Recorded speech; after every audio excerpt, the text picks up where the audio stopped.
So apart from our client, this is the other star of the show. So we planned the implant, we know exactly where it needs to be, we know exactly where the tooth needs to be.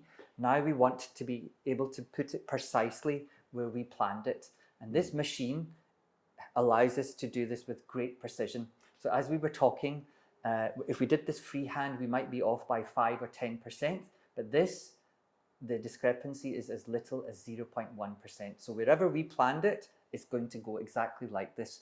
And this technology is pretty much like what NASA would use to do a lunar space landing. So it will take you to ground zero with great precision. And the other amazing thing about this is because it knows in 3 dimensions where we're going, and you can see that as I'm moving around in the actual scan, I can see live exactly where we are.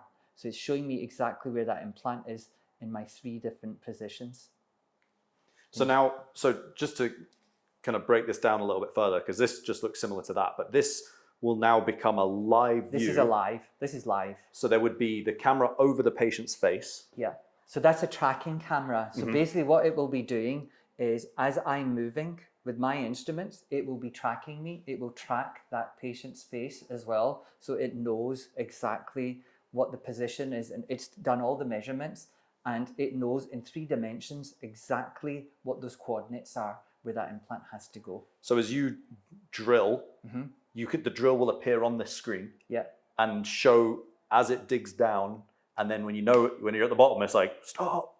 Yeah, so it's very, very precise. So it will basically put up a marker, like a crosshair, which will show you exactly what the depth that you're actually traveling down. And it's very, very slow. And then when you get to ground zero, it will basically say stop. And that's it. And you're there. But the key part is that this is your view. You're not just looking in someone's mouth and guessing.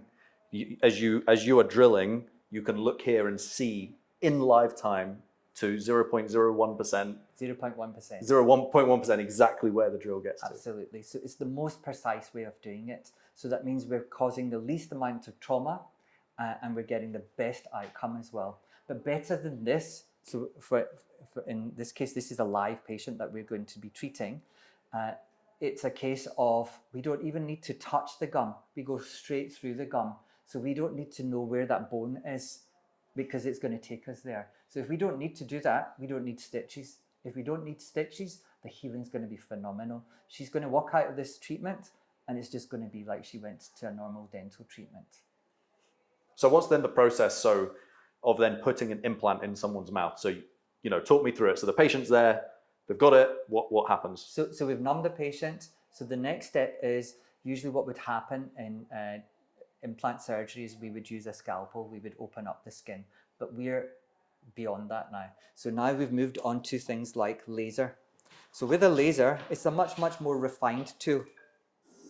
So what you can see with this laser is it's much, much more precise than using a scalpel because you can cut in layers. And the other thing about a laser is that it actually heals as it cuts so that the trauma is much, much less. And in many cases, you actually don't even need to have stitches because of this. You don't really get bleeding. So if we do this, you can see we're actually cutting the skin and you're not feeling anything. No. And there you go. Hey. And that's me actually cut the skin, but you can see there's no bleeding. Yeah, I mean, it wasn't sore, didn't feel anything. I didn't even know anything happened. It's even funny to see something's happened, Yeah. So that's the process that you use then to cut through the... Yeah, so it's as precise as that. We can cut through the skin, and it could be if we were doing a bigger surgery, and then of course we would have to put stitches in those cases if it's a much bigger surgery, but you'll find that the healing will be much, much more rapid because laser energy, like any light energy, anybody who understands about light, is actually a healing tool as well. So it's not like using a scalpel, which is an assault on the system. This is actually, your body sees this as something that's actually nourishing the system as well. So you've cut through, you've then got, you're then drilled down into the bone. What then happens? Have you got an example of what an implant looks like? Yeah, so in this case, the difference is if you use a scalpel, you open it much more. But because of this, the precision that we're working with, because we know exactly where we're going, we need to do a very, very small cut. So that's why quite often people aren't even aware. It doesn't really put them out in any way. So this is an implant. This is a titanium implant. So interestingly, people will say, I want an implant, but just like a car, there's lots of different qualities of implants as well. And you'll see that the really premium grade implants use pure titanium, and they have no other alloy in it. But the much cheaper varieties now, because obviously, more and more people are having these treatments done, they might be looking at ways to do it much more economically. These might be alloys. It's going in your bone. It's going inside you. So it's kind of important to choose something which hopefully isn't really going to interact with the system. And for that reason, we only offer titanium, if we're going to use a metal implant, because we don't want, even though we're treating teeth, it's important that we're not impacting the rest of the system. And so that's the bit that goes in the bone. So if this is the bone, it will basically go in, it'll be flush with the bone. Okay. And now the bone will just grow around it over the next 3 months. Okay. And then what will happen is we will have put like a cap on top of it if the bone was really enough bone there.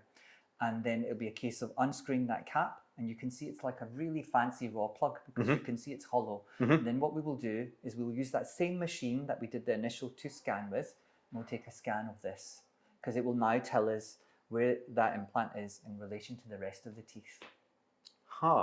And then we'll send that information to that master ceramist, and then they will custom make that crown.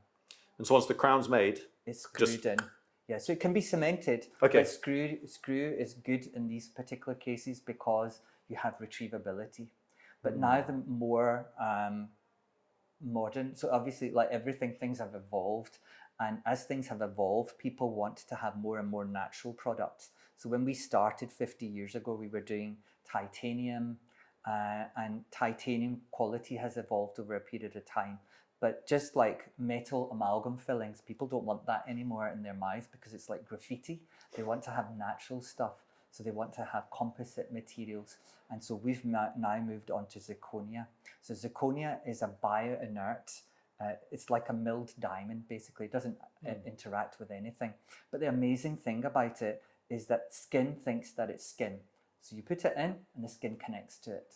And it's really, really healthy. And because there's no metal in it, there's no chances of corrosion either.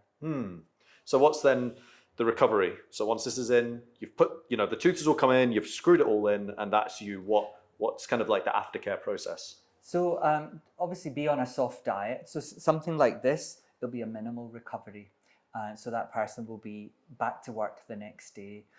We usually suggest that you don't go around doing anything really energetic, like climbing up hills or going for a marathon, but it's more about going to work, getting on with your normal day-to-day life. If it's a more complex surgery, obviously, then it will take a little bit longer to heal. So it might be something like 2 weeks. But for more controlled and simple cases like this, it will literally be a day or two. Wow, that's crazy. And so what's the aftercare from years in the future? 5 years on, do you have to do anything with it, or what does that look like? Yeah, so having something like this, obviously you don't want to have it for a long time. Again, it's quite a commitment. And the whole idea why you're doing this is so that you will help maintain the rest of your dentition as well. So it's very important that you actually come and see a hygienist regularly, because that person will really help you maintain that. The best dentistry is proactive dentistry. It's not about firefighting. I know a lot of healthcare is about, I've got a problem and I want to deal with it. But how amazing would it be if I could go to somebody and say, what problems do I have? Can you see something that I'm going to have an issue with? And it's small at the moment. And if you dealt with it, it'll not be such a big deal for me. That's really what we want to do with dentistry. And good quality dentistry is about that. It's about comprehensive care. You came with one problem, but we can tell you what other things are going on so that you're more informed and so that you can make better decisions.